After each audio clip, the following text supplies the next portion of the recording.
নমস্কার বন্ধুরা, এই সপ্তাহের কারেন্ট কর্মসংস্থানটা তোমাদের জন্য নিয়ে এসেছি। দেখো যে ইস্যুটা বেরিয়েছে, মূলত 11 এপ্রিলের ইস্যু।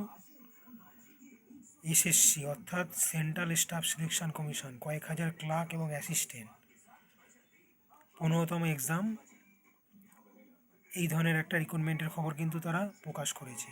ব্যাংকে 1000 অফিসার,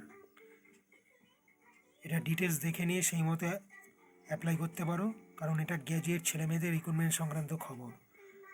সেনাবাহিনীর অগ্নিবীর সংক্রান্ত যে দরখাস্ত এর আগে বেরিয়েছিল তার তারিখটা বাড়ানো হয়েছে, বলা হয়েছে 10ই এপ্রিল অবধি করা হয়েছে। ডিটেলস দেখে নিয়ে সেই মতো প্রিপারেশান নিতে পারো তোমরা। একটা খুচরো খবর বেরিয়েছে, রেলে 42 জন শিক্ষক শিক্ষিকা, এই ধরনের একটা রিক্রুটমেন্টের খবর। পাশাপাশি সরকারি প্রেস 431 অফিস অ্যাসিস্ট্যান্ট এবং জুনিয়র টেকনিশিয়ান, এই ধরনের একটা রিক্রুটমেন্টের খবর বেরিয়েছে। পাশাপাশি প্রাইমারির যে ইন্টারভিউটা চলছিল আগের মাসে, যেহেতু ভোট অলরেডি শুরুর মুখে এবং পুরোপুরি কাজের গতি এবং ধারা অন্যদিকে মুভমেন্ট করেছে, যে কারণে কিন্তু ইন্টারভিউ বলছে মে মাসের শেষে, অর্থাৎ নতুন সরকার আসার পরই হওয়ার সম্ভাবনা আছে। প্রতিরক্ষা সংস্থায় 400 জনের চাকরি, এই ধরনের একটা রিক্রুটমেন্টের খবরও কিন্তু অলরেডি বেরিয়েছে